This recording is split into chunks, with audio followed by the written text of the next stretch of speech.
පළවෙනි එක්දින තරගයේ ජයග්‍රහණය කරන්න හම්බුණා ශ්‍රී ලංකා කණ්ඩායමට ලකුණු 19කින් විශේෂයෙන් ජෝරූට් සහ බෙන් ඩකට් ඉතාමත් හොඳින් පන්දු කළමනාකරණය කරගනිමින් ජයග්‍රහණය කරා ඔවුන්ගේ කණ්ඩායම මෙහෙව්වා. හැබැයි පන්දු වාර 30ක් 40ක් අතර කාල පරාසයේදී ලංකාවේ පන්දු යවන්නන් විශේෂයෙන් දඟ පන්දු යවන්නන් ලෙන්ත් එකේ බෝල් කරලා විකට් ගත්තා.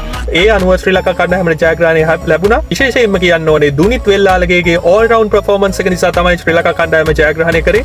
ටර්නින් පොයින්ට් එක තමයි කුසල් මෙන්ඩිස්ගේ ලකුණු 100 ලබා දෙන්න දුනිත් වෙල්ලාලගේ ක්‍රීඩා කරා නම් ශ්‍රී ලංකාව අනිවාර්යයෙන්ම පරාජයට පත් වෙනවා.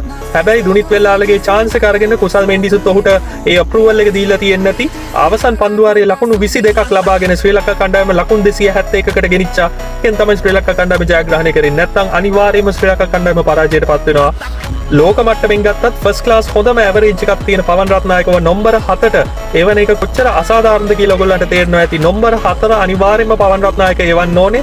ධනංජය ඩිසිල්වාන් සීනියොරිටි එක තියෙන්න පුළුවන්. ඔහුගේ ප්ලේස් එක නම්බර 4 වෙන්න පුළුවන්. හැබැයි පවන් රත්නායක ටීම් එකේ ක්‍රීඩා කරනවා නම් අනිවාර්යයෙන්ම නම්බර 4 ක්‍රීඩා කරන්න ඕනේ. නම්බර 7 ක්‍රීඩා කිරීමෙන් ලංකාවේ ලකුණු වේගයත් අඩු වෙන්න පුළුවන්. ඒ වගේම පවන් රත්නායකට ඔහුගේ දක්ෂතාවයට එන්න බැරි වෙන්නත් පුළුවන්. ඉතින් මෙන්න මේ ප්‍රශ්නේ ඉක්මනට විසඳුමක් සපයන්න වෙනවා.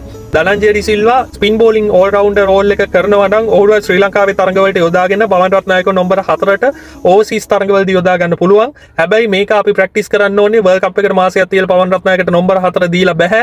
ඉතින් මේක ඉක්මනටම විසඳන්න වෙන ප්‍රශ්නයක්. අපි බලන් ඉමු දෙවන එක්දින තරඟයේ හෙට සෙනසුරාදා පැවැත්වෙනවා. ඉතින් අපි ජයග්‍රහණය ප්‍රාර්ථනා කරමු අපේ කොල්ලන්ට.